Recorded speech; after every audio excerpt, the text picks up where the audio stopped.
Hello students, welcome সবাইকে। আশা করি তোমরা সবাই ভালো আছো।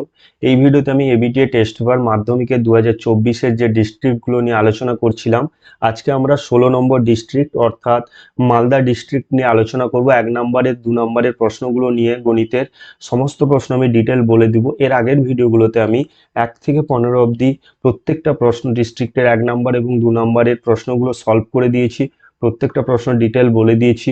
অবশ্যই যারা দেখোনি প্লিজ ভিডিওগুলো গিয়ে দেখে নাও, আমার প্লেলিস্টে চলে যাও, প্লেলিস্টে পরপর সাজানো রয়েছে ভিডিওগুলো, তো অবশ্যই তোমাদের উপকারে লাগবে। তো আজকে আমরা পেজ নাম্বার খুলবে 456 নম্বর পেজ, সেখানে যে গণিতের উপরে যে প্রশ্নগুলো সেটটি রয়েছে তার 1 নম্বর এবং 2 নম্বরের প্রশ্নগুলো আজকে সমস্ত প্রশ্ন কমপ্লিট করব। তো শুরু করা যাক বেশি সময় নষ্ট না করে। দেখো প্রথম প্রশ্ন কি বলেছে, X% সরল সুদের হারে কোনো মূলধনের X বছরের সুদ X টাকা হলে বছরের সুদ X টাকা হলে মূলধনের পরিমাণ কত? যেহেতু সরল সুদ বলেছে, আমরা সরল সুদের সূত্র কি জানি? I সমান কি জানি? P/100। এটা হচ্ছে কি আমাদের সরল সুদ। মূলধন কত যদি আমি না জানি, তার মানে আমি ধরলাম যে P টাকায় কি রয়েছে, আমাদের মূলধন রয়েছে। তাহলে এখান থেকে সুদ কত বলে দিয়েছে আমাদের? X টাকা। ঠিক, তাহলে X সমান কি লিখবো আমি? P ইন্টু আর এর মান কত বলে দিয়েছে? X%। তাহলে আর মানে X ইন্টু টি, টি মানে হচ্ছে X বছর, X বাই 100। ঠিক, এখান থেকে কি পাবো আমি? P সমান 100 গুণিতক X বাই, দুটো X রয়েছে, X গুণিতক X, তাহলে একটা X আমি কেটে দিব, পড়ে থাকবে কত? 100 বাই X টাকা। তাহলে এইটা হচ্ছে কি আমাদের P এর মান। P মানে হচ্ছে যেটা আমি মূলধন বের করছি, আসল। ওকে, তাহলে অপশন সি হবে এখানে সঠিক উত্তর, 100 বাই X টাকা। নেক্সট প্রশ্ন দেখো, 2 এর দাগের প্রশ্ন বলছে যে ax² + bx+c এই যে সমীকরণ, যেখানে a নট ইকুয়ালস টু 0, সমীকরণের বীজদ্বয় সমান হলে এদের মধ্যে কোনটি হবে?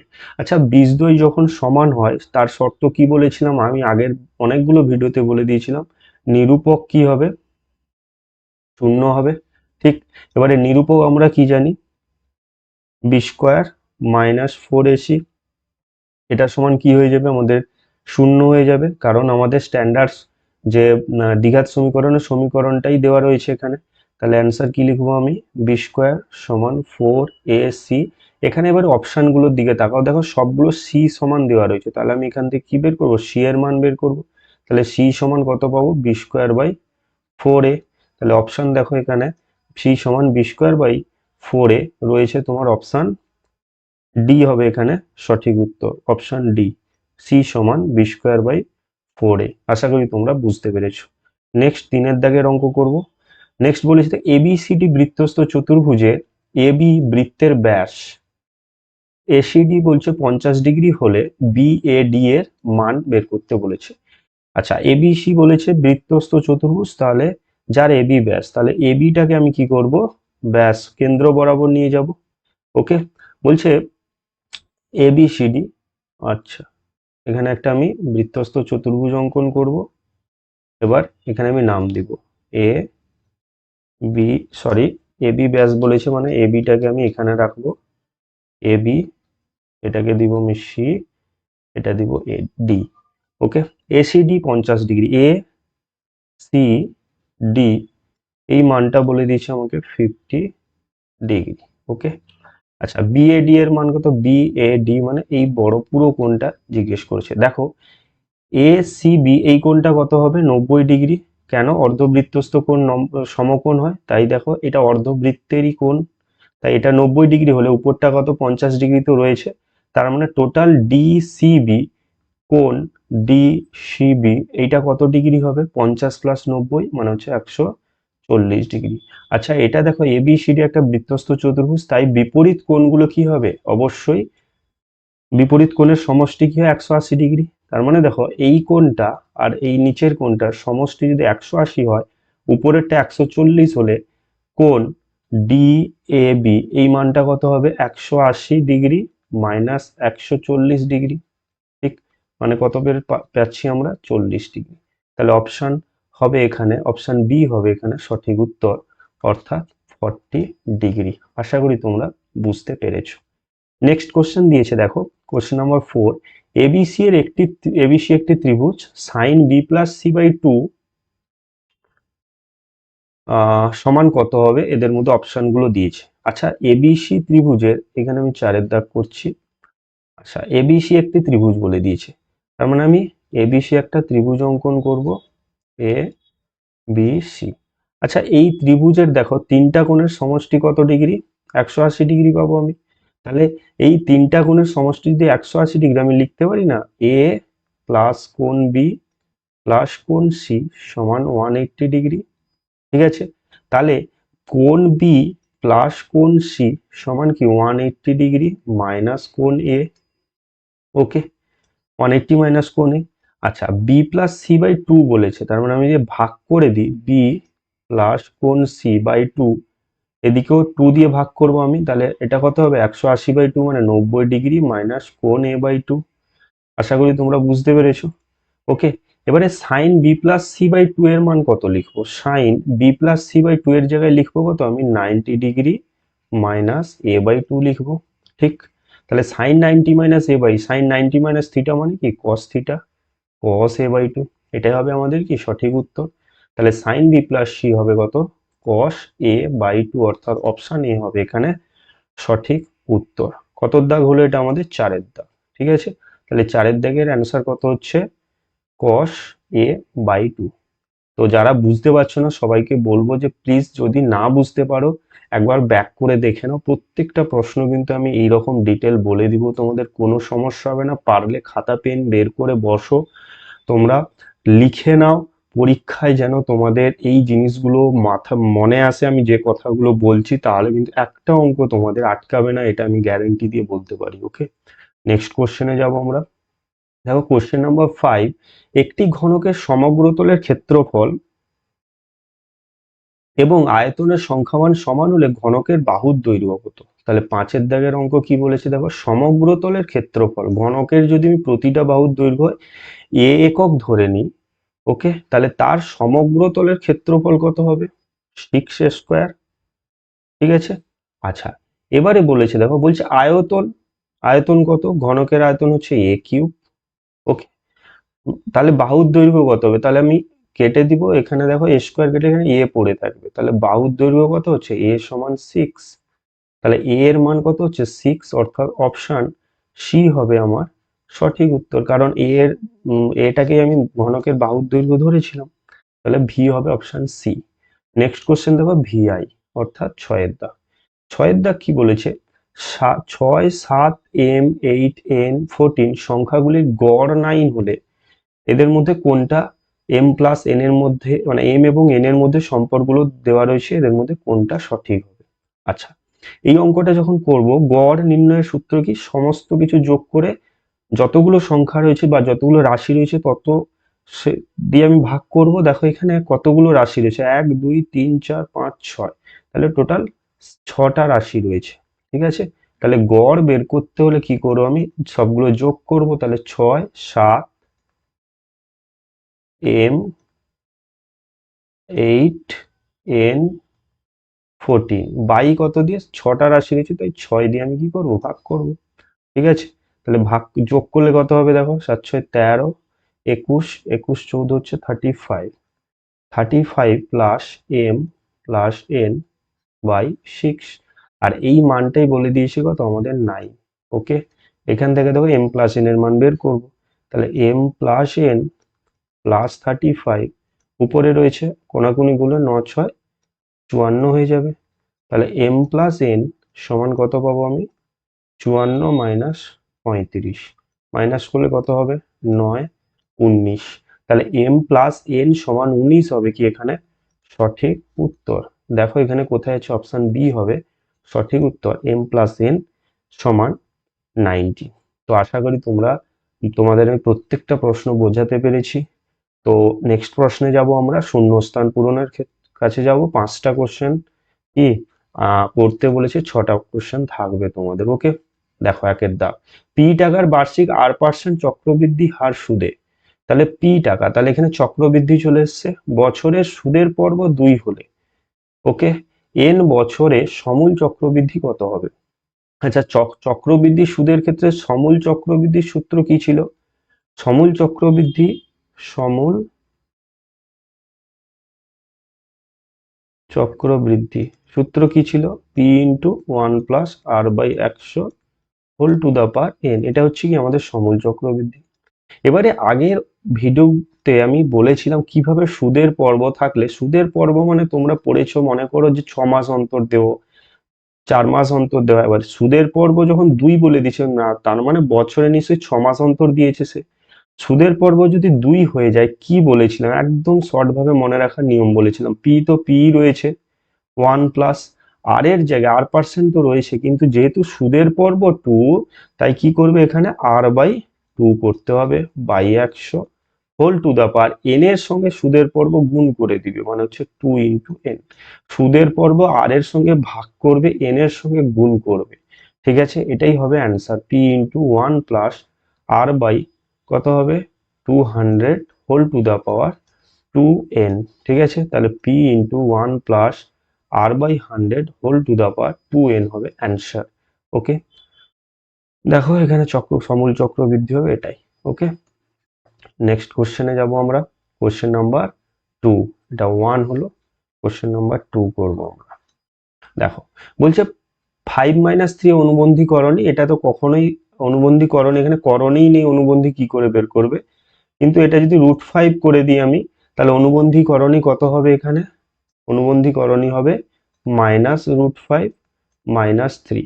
অনুবন্ধী করণীর নিয়ম কি বলেছিলাম আমি? অনুবন্ধী করণীর নিয়ম হচ্ছে গিয়ে কি, যেই করণীটা দেওয়া থাকবে তোমাদের, ঠিক আছে না, এক মিশ্র করণী যদি দেওয়া থাকে, তখন কি করবে সংখ্যার আগে, ঠিক আছে, পূর্ণ সংখ্যার আগে, যেটা মানে মূলদ সংখ্যা থাকবে, তার আগে যে চিহ্নটা আছে ওটা রাখবে।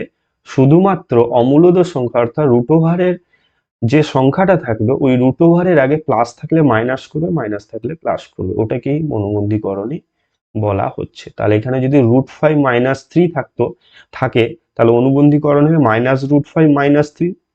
আর এখানে যদি থাকতো 5 -√3, ধরো এরকম থাকতো 5 -√3, তখন এর অ্যান্সার কি হতো?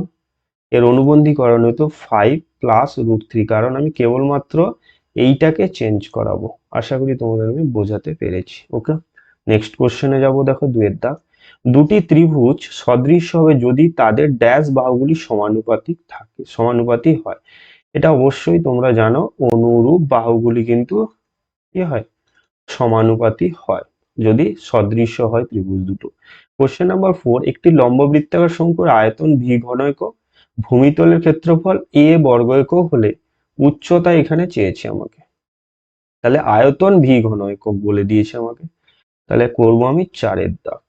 ওকে, আচ্ছা, তাহলে লম্ববৃত্তাকার শঙ্কু আমি যদি ধরে নিই r এবং h হচ্ছে যথাক্রমে তাদের ব্যাসার্ধ, ভূমির ব্যাসার্ধ এবং উচ্চতা। ওকে, তাহলে v সমান কত লিখতে পারি আমি? v সমান লিখবো কত? শঙ্কু বলেছে 1/3 πr²h। ঠিক, এবারে ক্ষেত্রফল, ভূমির ক্ষেত্রফল a, মানে a সমান কি হবে πr², কারণ ওটা তো একটা বৃত্ত, তাই না? তার মানে দেখো এখানে a এর যে মানটা আমি পাচ্ছি πr², এইটা এইখানে বসাবো আমি, তাহলে 1/3 πr² এর জায়গায় বসাবো কি আমি? a। ওকে, ইন্টু h এর মান বের করব। দেখো এই সমীকরণ থেকে আমি কি লিখতে পারি? দেখো, তাহলে এই সমীকরণ থেকে লিখতে পারি আমি v সমান ah/3। ওকে, অর দিব আমি, তাহলে h সমান কত লিখবো আমি? কোনাকুনি গুণ করলে 3v/a। ওকে, তাহলে কত হবে উচ্চতা? 3v/a। ওকে, তবে আমাদের সঠিক উত্তর। আশা করি তোমাদের আমি বোঝাতে পেরেছি। ওকে, নেক্সট কোশ্চেনে যাব। দেখো বলছে cos² θ sin² θ সমান যদি হাফ হয়, তবে cos⁴ sin⁴ θ এর মান কত হবে? আচ্ছা, আমরা 5 এর দাগের অঙ্ক করব।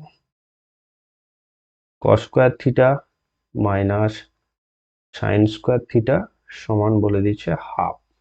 আচ্ছা, cos⁴ θ sin⁴ কে কিভাবে লিখতে হবে? আমি cos² θ এর হোল স্কয়ার মাইনাস sin² θ এর হোল স্কয়ার সমান, আচ্ছা এটা সমান কি লিখতে পারি বলো? a² - b² মানে a + b sin² θ cos² θ plus sine square theta, A plus B হয়ে গেল, আর একটা কি হবে A minus B, cos square theta minus sine square theta. আশা করি তোমরা বুঝতে পারছো। দেখো এই মানটা কত, এক না, এইটা এক হবে, তাহলে এক গুণিতক এইটা কত বলে দিয়েছে আমাকে, হাফ, প্রথমেই বলে দিয়েছে। ঠিক, তার মানে কত পাবো আমি, অ্যাকচুয়াল অ্যান্সার পাচ্ছি কত, 1/2। ওকে, তাহলে অ্যান্সার হবে 1/2, মানে হাফ। নেক্সট দেখো, যৌগিক গড়, মধ্যমা এবং সংখ্যাগুরু মান হলো ড্যাশ প্রবণতা মাপক। এটা হবে কি, কেন্দ্রীয় প্রবণতা মাপক। ওকে, আগেরও কিন্তু কোশ্চেন আমি এটা বলে দিয়েছিলাম।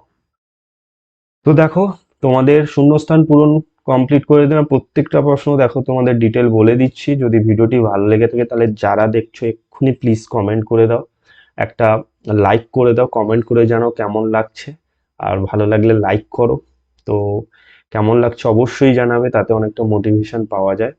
তো দেখো নেক্সট কোশ্চেনে যাবো আমরা। নেক্সট কোশ্চেন কি বলেছে, বলছে সত্য মিথ্যা। ঠিক, বলছে এ বি ও সি এর মূলধনের অনুপাত 1/2, অনুপাত 1/3, অনুপাত 1/4 হলে লাভ্যাংশ বন্টনের অনুপাত এইটা হবে। আচ্ছা, মূলধনের অনুপাত মানে কি লাভ্যাংশ বন্টনের অনুপাতের সঙ্গে সমান হয়। ঠিক আছে, আমরা এটা কি পড়েছি। তাহলে একের দাগে কি করব আমি, 1/2 যে ভগ্নাংশটা আমার অনুপাত হিসেবে দেওয়া রয়েছে এটাকে পূর্ণ ভগ্নাংশে নিয়ে আসবো। ঠিক আছে, পূর্ণ সংখ্যায় নিয়ে আসবো। তাহলে কি করে করব, দেখো 2, 3, 4 এর লসাগু কত, 12। তাহলে প্রত্যেকটার সঙ্গে আমি কি করবো, 12 গুণ করে দিব। এটা আমি তোমাদেরকে বলেছিলাম কি করে ভগ্নাংশ থেকে পূর্ণ সংখ্যার অনুপাতে নিয়ে আসা যায়।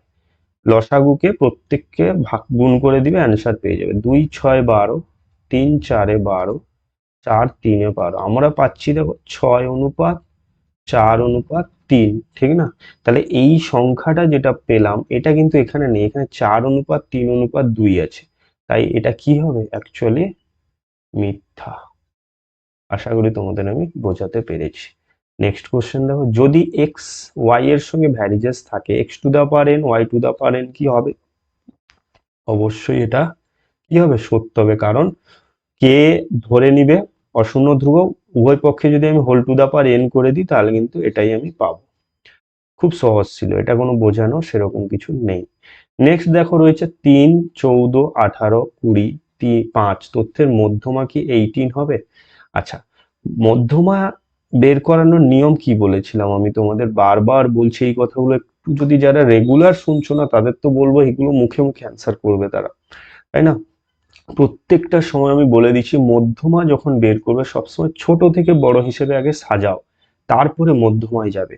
তাহলে দেখো ছোট 3 রয়েছে, তারপরে 5 রয়েছে, তারপরে রয়েছে দেখো 14, 18, 20। এবারে কি হয়, এখানে দেখো এইরকম রয়েছে, তো দেখো মাঝখানে কিন্তু 18 রয়েছে, তাই কিন্তু এখানে অ্যান্সারটা কিন্তু 18 দিয়েছে। অনেকেই কি করবে, 18 দেখেই কিন্তু অ্যান্সার ঠিক করে দিবে, কিন্তু দেখো ছোট থেকে বড় সাজাও, এর পরে দেখো যে এর মধ্যমা কত রয়েছে। তাহলে টোটাল কতগুলো, 5টা সংখ্যা রয়েছে, তাহলে দুটো দুটো বাদ দিলে দেখো মাঝখানের সংখ্যাটা হবে কি আমাদের মধ্যমা। ঠিক, তাহলে অ্যান্সার কত হবে, এখানে 14 হওয়া উচিত, কিন্তু আছে দেখো এখানে 18, তাই এটাও হবে কি আমাদের মিথ্যা। আশা করি তোমাদের আমি বোঝাতে পারলাম। নেক্সট দেখো 6-4 দাগের কোশ্চেন কি বলেছে, বলছে একটি বৃত্তের অন্তস্থ একটি বিন্দু পি বৃত্তের অঙ্কিত কোনো স্পর্শক পি পি বিন্দুগামী নয়।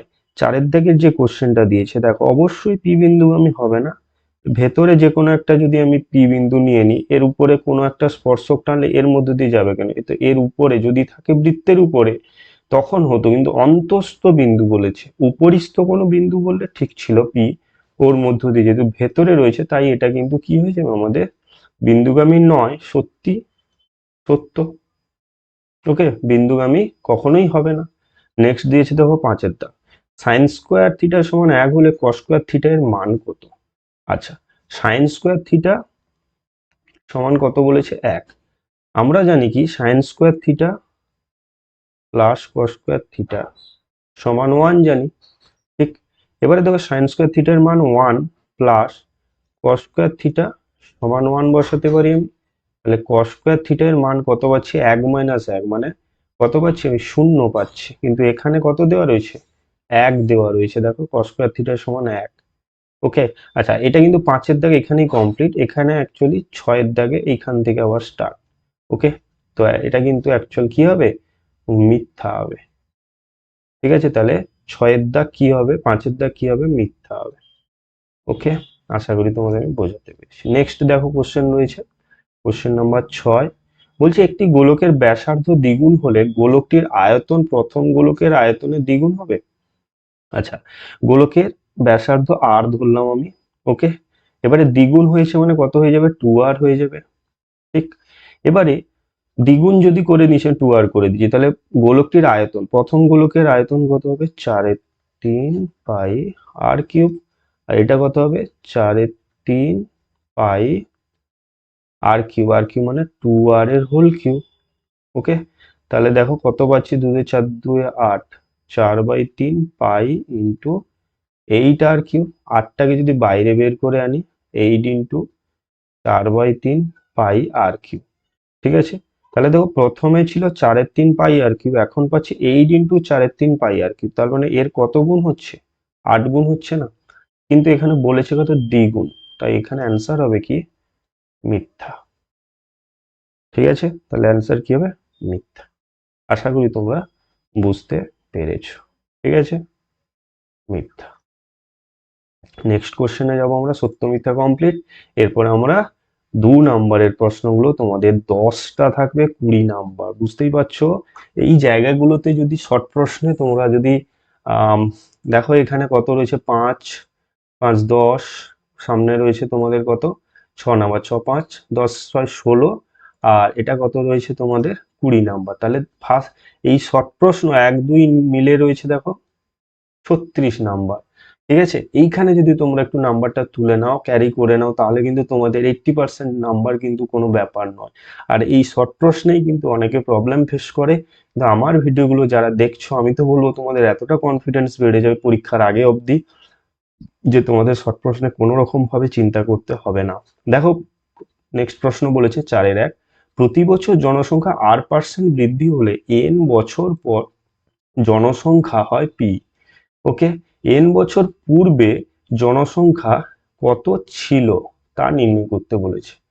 আচ্ছা, তাহলে দেখো একের দাগ, ধরি এন বছর পূর্বে, সবাই লিখে নিবে যেরকম লিখছি, জনসংখ্যা ছিল,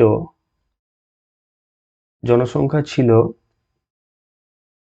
এন বছর পূর্বে জনসংখ্যা ছিল এক্স। ওকে, এক্স জন ছিল ধরো জনসংখ্যা।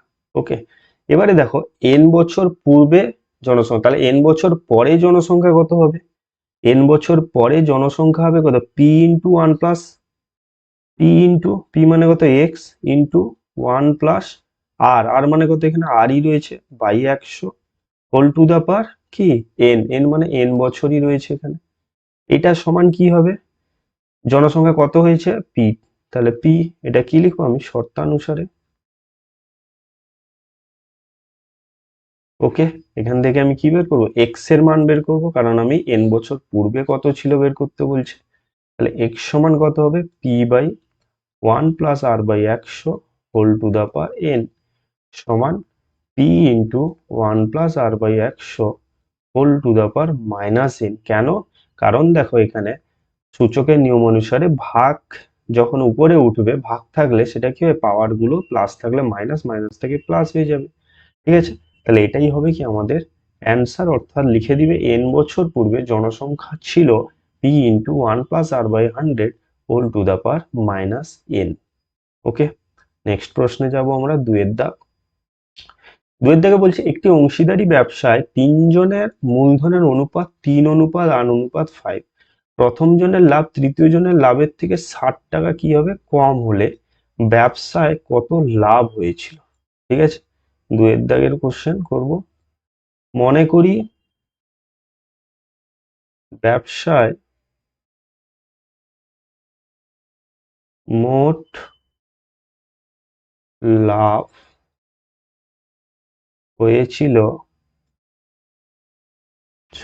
হয়েছিল x টাকা। ওকে, আমরা এক্স টাকা ধরে নিলাম। মূলধনের অনুপাত লিখে, মূলধনের অনুপাত কত হচ্ছে 3:8:5।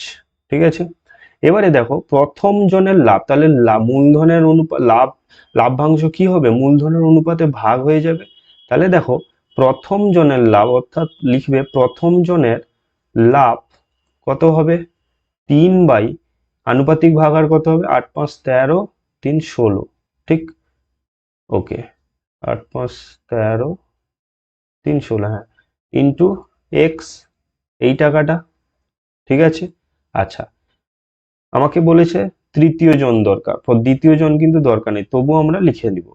দ্বিতীয় জনের লাভ কত হবে 8/16 ইন্টু এক্স টাকা, আর তৃতীয় জনের লাভ কত হবে 5/16 ইন্টু এক্স টাকা। এটা কত হবে 3x/16 টাকা, 8x/16 টাকা, 5x/16 টাকা। ওকে, এবারে শর্তানুসারে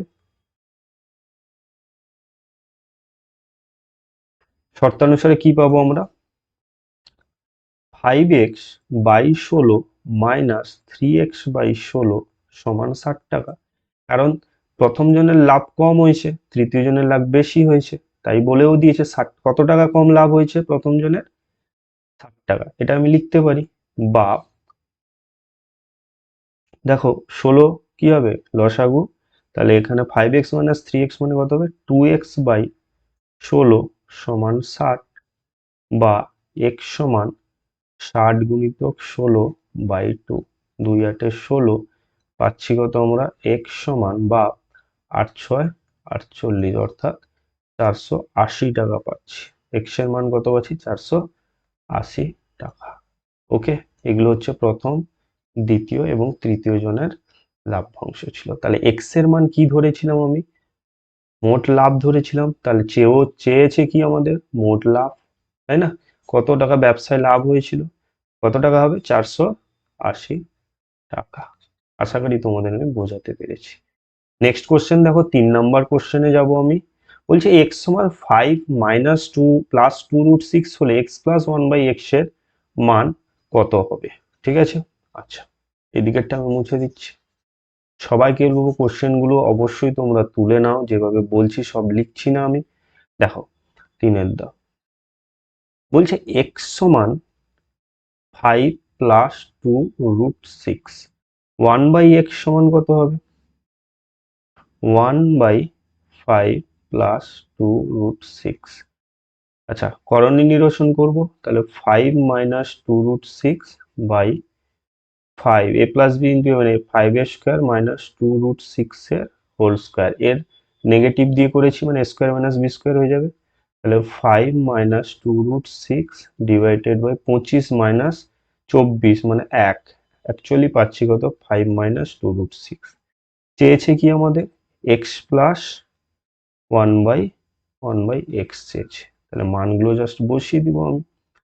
5 + 2√6 প্লাস 5 - 2√6 কেটে দাও, তাহলে অ্যান্সার কত হচ্ছে আমাদের 10। ওকে, তাহলে x প্লাস 1/x এর মান কত পাচ্ছি আমি 10।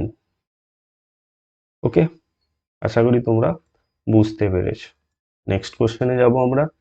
আচ্ছা কোশ্চেন নাম্বার 4 নেক্সট এতে রয়েছে আমাদের, দেখে নাও অবশ্যই, তোমরা তুলে নিবে কোশ্চেন গুলো অবশ্যই। আচ্ছা দেখো 3 নম্বর দাগের কোশ্চেন কি বলেছে, বলছে x, আচ্ছা সরি 3 হলো, 4 নম্বর 5x² + 13x + k সমান 0 দ্বিঘাত সমীকরণের বীজদ্বয় একটি অপরটির কি বলে দিচ্ছে অনন্য হলে যদি হয় k এর মান কত। আচ্ছা 3-এর দাগ, তাহলে লিখবে কি এখানে যে প্রথম বীজ বা একটি বীজ যদি আমার আলফা হয়, অপর বীজ কত হবে 1/α। ওকে, আচ্ছা এবারে দেখো আমরা কি জানি, এখানে দ্বিঘাত সমীকরণ দিয়ে দিয়েছে, দেখো এটা হচ্ছে, দেখো এটা মানে কি a, এটা হচ্ছে b, এটা হচ্ছে k মানে c। তাহলে গুণফল কি হয়, দুটো বীজের গুণফল মানে আলফা ইন্টু 1/α মানে কত হয় দেখো c/a, c মানে কত এখানে ধ্রুবক সংখ্যা k বাই a, a মানে কত x² এর সহগ এটা 5। ওকে, তাহলে আলফা আলফা যদি কেটে যায় 1 পড়ে থাকবে সমান k/5। তাহলে k সমান কত পাচ্ছি আমি 5। তাহলে k এর মান যদি 5 হয় তখন কিন্তু এই দ্বিঘাত সমীকরণের একটি বীজ অপরটির অনন্য হবে। আশা করি তোমাদের আমি বোঝাতে পেরেছি। নেক্সট কোশ্চেনে যাব আমরা। দেখো 5 দাগের কোশ্চেন কি বলেছে, বলছে ও কেন্দ্রীয় বৃত্তের এবি এবং সিডি জ্যা দুটির দৈর্ঘ্য সমান। বলছে এওবি যদি 60 ডিগ্রি হয়, সিডি সমান 6 সেন্টিমিটার হয়, তাহলে বৃত্তের ব্যাসার্ধের দৈর্ঘ্য কত নির্ণয় করতে বলেছে। তাহলে একটা আমি বৃত্ত অঙ্কন করব। ওকে, আচ্ছা কি বলে দিয়েছে দেখো এখানে, বলছে এ ও বি, আচ্ছা এ বি সি ডি দুটি সমান দৈর্ঘ্যের জ্যা, তাহলে উপরে একটা জ্যা নিব সমান দৈর্ঘ্য, যে কোনো জায়গায় নিতে পারো, বলেনি যে বিপরীত সাইডে থাকবে কেন্দ্রের, যেদিকে নিতে পারো। এটাকে নাম দিব এ বি, এটাকে দিব সিডি। এ ও বি 60 ডিগ্রি, এ ও বি এটা 60 ডিগ্রি, আচ্ছা এটা 60 degree. CD 6 centimetre, CD 6 centimetre হলে এ বিও 6 সেন্টিমিটার হবে, ঠিক। আচ্ছা দিয়ে বলেছে দেখো ব্যাসার্ধের দৈর্ঘ্য কত, এটাকে যদি ও নাম দিই তাহলে অ্যাকচুয়ালি আমাকে ও বি এই বা ও এ এটা যদি বের করি তাহলে ব্যাসার্ধের দৈর্ঘ্য পেয়ে যাব। এটা 60 ডিগ্রি যদি হয়, একটু খেয়াল করবে তোমরা, এটা যদি 60 ডিগ্রি হয়, দেখো এই দুটো বাহু মানে এইটা এটা কি ব্যাসার্ধ, একই বৃত্তের ব্যাসার্ধ সমান, মানে এটার সঙ্গে এটাও সমান হবে। তার মানে কোণ ও এ বি সমান হবে কোণ ও বি এ, এটা কত হবে নিশ্চয়ই 180 মাইনাস 60/2। কেন, টোটাল 360, সরি 180, তাহলে একটা যদি 60 হয়ে যায় বাকি দুটো যোগফল 180 মাইনাস 60 হবে, মানে কত 120/2, মানে কত 60 ডিগ্রি। আচ্ছা এটা যদি 60 ডিগ্রি হয়, এইটাও 60 ডিগ্রি এটাও 60 ডিগ্রি, তার মানে এটা সমবাহু ত্রিভুজ হয়ে গেছে। তার মানে লিখবো কি আমি, এ ও বি ত্রিভুজ এ ও বি একটি কি ত্রিভুজ, একটি সমবাহু ত্রিভুজ। আশা করি তোমরা বুঝতে পেরেছো। তার মানে এর ক্ষেত্রে কি হবে, এ ও সমান ও বি সমান কি পাবো আমি, আহ সমান এ বি পাবো। আবার প্রশ্নে বলে দিয়েছে যে দুটো সমান দৈর্ঘ্যের যায়, এ বি সমান কি সিডি, এবারে সিডি সমান 6 সেন্টিমিটার দেওয়া আছে, মানে এ বিও 6 সেন্টিমিটার, তার মানে এটা সমান কত হবে, হয়ে যাবে 6 সেন্টিমিটার। ঠিক, এখানে যদি 1 থেকে লিখে দিই যে ফ্রম 1, মানে 1 নম্বর থেকে পেলাম আমি, তাহলে এ ও সমান ও বি কত হবে 6 সেন্টিমিটার, ইয়েস অর নো। তাহলে দেখো এ ও সমান ও বি সমান 6 সেন্টিমিটার, আর এ ও বি তো ব্যাসার্ধ, তাই অতএব দিয়ে লিখে দিবে এখানে যে ব্যাসার্ধ কত হবে 6 সেন্টিমিটার। ওকে, আশা করি তোমরা বুঝতে পেরেছো। নেক্সট 6 দাগের অঙ্ক করবো আমরা। বলছে দেখো এবিসিডি একটি ট্রাপিজিয়ামের বিসি সঙ্গে এডি হচ্ছে তোমার কি সমান্তরাল বলে দিয়েছে, এডি সমান 4 সেন্টিমিটার, এসি এবং বিডি কর্ণদ্বয় এমন ভাবে ও বিন্দুতে ছেদ করে যাতে A O by O C DO by OB সমান হাফ হয়, তবে বিসি এর মান নির্ণয় করো। তাহলে একটা ট্রাপিজিয়াম অঙ্কন করব। ওকে, এই ট্রাপিজিয়ামের নাম দিব আমাদের এ বিসির সঙ্গে এডি সমান বলে দিচ্ছে। আচ্ছা তাহলে কি করব আমি, এ বি সি ডি, দেখো বিসির সঙ্গে বিসি মানে এইটা সঙ্গে এডি সমান্তরাল আছে। আচ্ছা এডি সমান 4 সেন্টিমিটার, এটা বলে দিয়েছে আমাদের 4 সেন্টিমিটার। এসি বিডি কর্ণদ্বয় এমন ভাবে, এসি বিডি বিডি কর্ণ এসি কর্ণ ও বিন্দুতে ছেদ করেছে, ঠিক আছে। আচ্ছা বিসি এর দৈর্ঘ্য নির্ণয় করো, মানে এই নিচেরটা দৈর্ঘ্য নির্ণয় করতে বলেছে।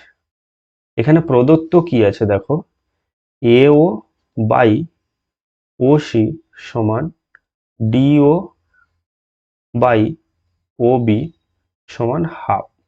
আচ্ছা দেখো এখানে একটা ট্রাপিজিয়ামের কর্ণদ্বয় যখন ও বিন্দুতে ছেদ করেছে না, এবারে এই যে বাহুগুলো রয়েছে এগুলো কিন্তু সমানুপাতে থাকবে, কারণ দুটো দেখো এখানে ত্রিভুজ কিন্তু সদৃশ ত্রিভুজ হয়ে গেছে, তাই না।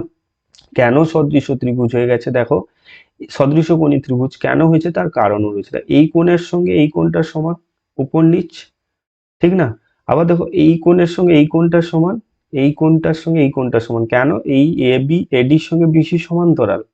তার মানে ডিবি যদি আমার ছেদক বা ভেদক হয়, তার মানে এই কোণটার সঙ্গে এই কোণটা একান্তর কোণ হবে। আবার এসি যদি ছেদক বা ভেদক হয়, এই কোণটার সঙ্গে এই কোণটা একান্তর কোণ হবে। তার মানে দুটো ত্রিভুজ কি ত্রিভুজ হয়েছে? সদৃশ ত্রিভুজ হয়েছে। তার মানে আমি লিখতে পারি না, দুটো ত্রিভুজ সদৃশ কোণই হলে তাদের বাহুগুলো এও বাই ওসি সমান ওডি বা ডিও বাই ওবি সমান এডি বাই বিসি লিখতে পারি, কারণ এই বাহুর সঙ্গে এই বাহুটা কি হবে? সমানুপাতে থাকবে, তাই না? এক্ষুনি পড়িয়েছিলাম আমি, দুটো ত্রিভুজ সদৃশ কোণ হলে এইটার সমান কত দিয়ে দিয়েছে? আমাদের হাফ দিয়ে দিয়েছে। ঠিক আছে না? এবারে দেখো কেন, কারণ এই দুটোর মানে কত? হাফ।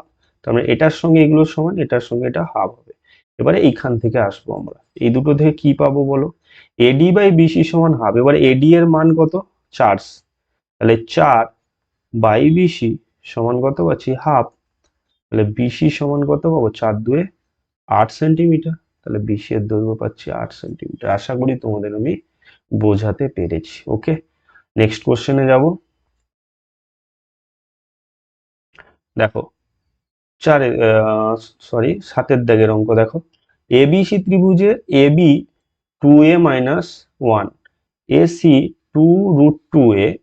আচ্ছা, বিসি বলে দিয়েছে 2a প্লাস 1 হলে এ বিএসি এর মান কত? আচ্ছা, আমি একটা ত্রিভুজ অঙ্কন করব।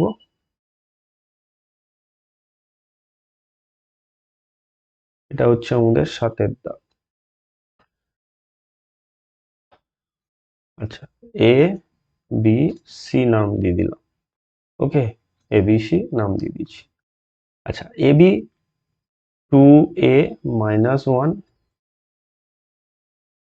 সেন্টিমিটার, এসি হচ্ছে 2√2a সেন্টিমিটার, আর বিসি বলে দিচ্ছে 2a প্লাস 1 সেন্টিমিটার। ওকে, আচ্ছা, এবার এই চিত্রানুযায়ী আমি লিখবো কি? লিখবো দেখো এ বি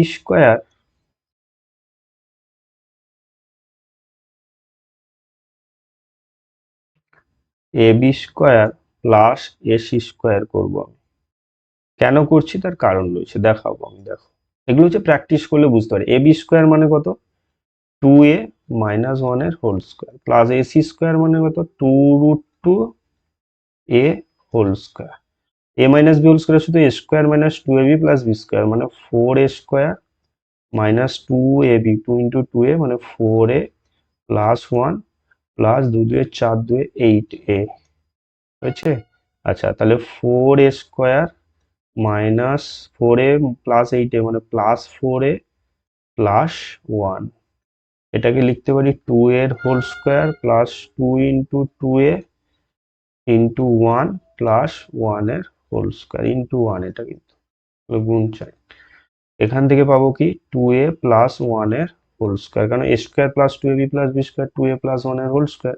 এইটা মানে কি? BC square. এটা মানে কি? BC square.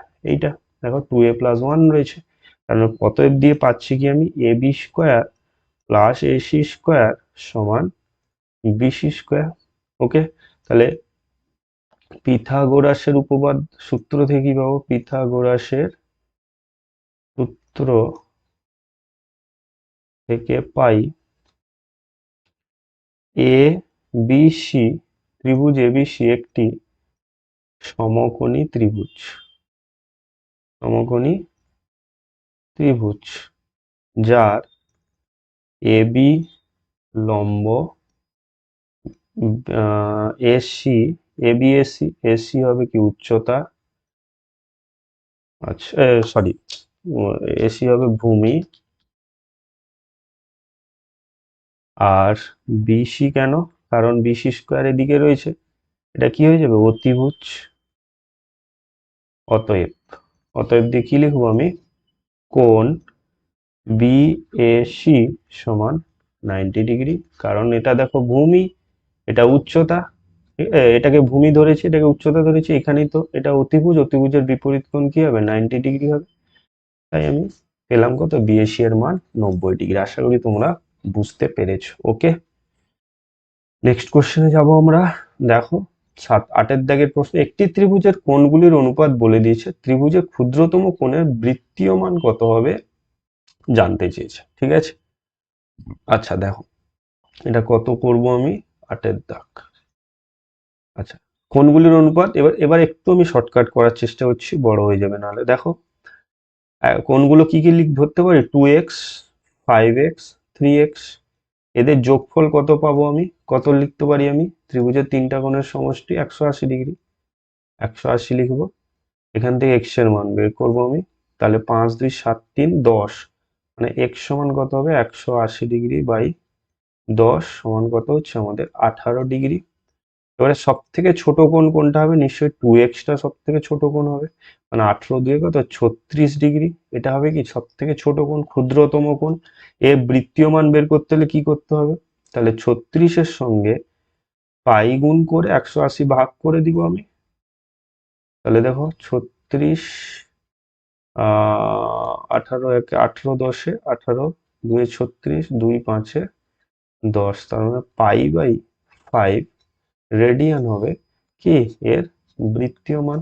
আশা করি তোমাদের আমি বোঝাতে পেরেছি। ওকে, তাহলে পাই রেডিয়ান বাই 5, অ্যান্সার হবে পাই রেডিয়ান বাই।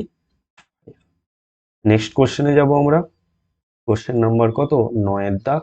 বলছে আর cos থিটা সমান 2√3, আর sin থিটা সমান 2 হলে আর এবং থিটা এর মান নির্ণয় করো। এই অঙ্কটা কিন্তু আগের ভিডিওগুলোতে আমি করে দিয়েছি। এই অঙ্কটা তোমরা বাড়িতে হোমওয়ার্ক করবে, না পারলে আমাকে অবশ্যই কমেন্ট করে জানাবে, আমি পরের ভিডিওতে বলে দেবো। ওকে, 10 দাগের প্রশ্ন দেখো, দুটি লম্ব বৃত্তাকার চোঙের উচ্চতা 1:2, ভূমির পরিধির অনুপাত 3:4 হলে তাদের আয়তনের অনুপাত কত হবে। ওকে, একবার নিজেরা চেষ্টা করো।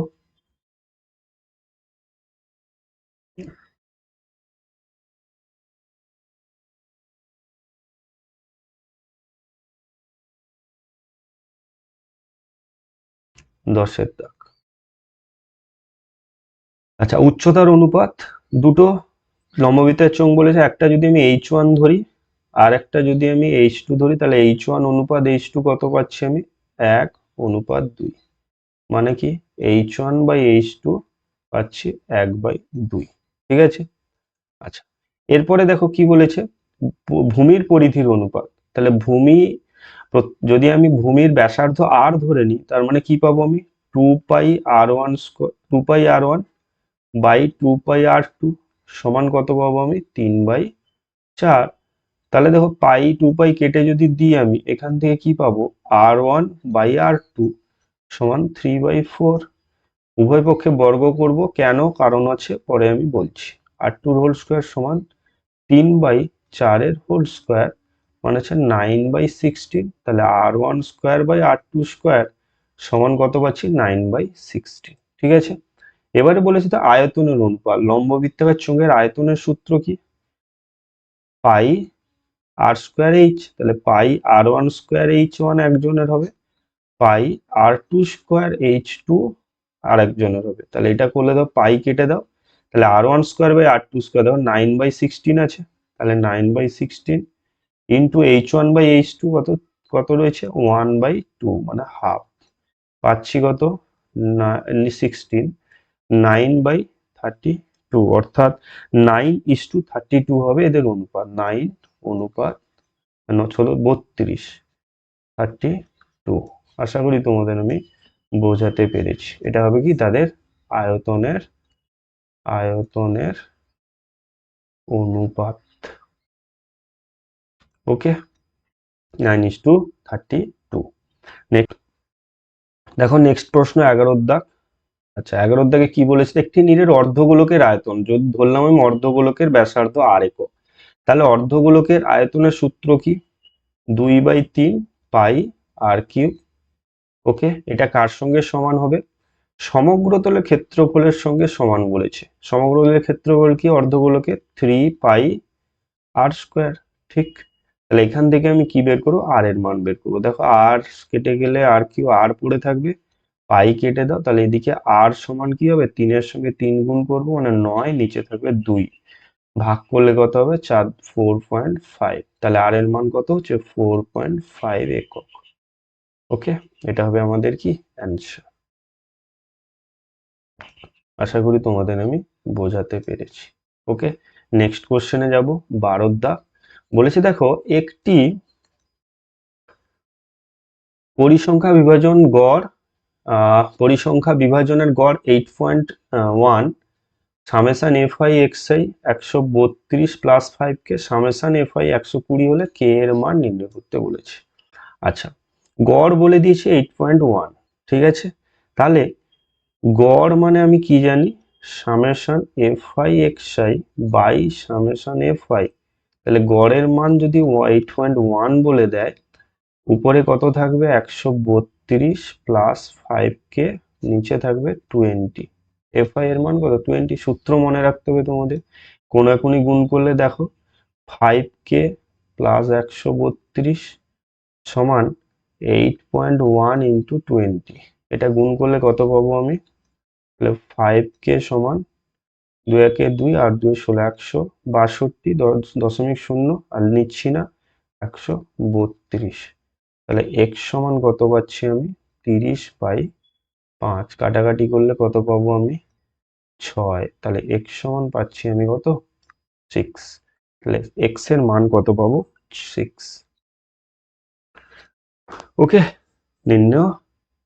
আচ্ছা, এটা কে ছিল, সরি এখানে কে ছিল, ওগুলো কে লিখে নিবে অবশ্যই, x এর জায়গায় জাস্ট কে থাকবে। আশা করি তোমাদের আমি বোঝাতে পারলাম। তো দেখো আজকে আমরা কিন্তু মালদা ডিস্ট্রিক্ট কমপ্লিট করে দিলাম। নেক্সট ভিডিওতে আমরা বাঁকুড়া ডিস্ট্রিক্ট নিয়ে আলোচনা করব, অর্থাৎ 17 নম্বর ডিস্ট্রিক্ট নিয়ে আলোচনা করব। তো যদি ভালো লেগে থাকে তাহলে প্লিজ একটা লাইক করে দিও, চ্যানেলে নতুন হলে সাবস্ক্রাইব করে পাশে থাকা বেল আইকন ক্লিক করে রাখো এরকম নতুন নতুন ভিডিও নোটিফিকেশন পাওয়ার জন্য। এতক্ষণ অবধি যারা দেখছো সবাইকে অসংখ্য ধন্যবাদ। বন্ধুদের মধ্যে প্লিজ শেয়ার করে দিও। নেক্সট ভিডিওতে আবার দেখা হচ্ছে, ততক্ষণ তোমরা ভালো থাকো, সুস্থ থাকো, পড়াশোনা করো।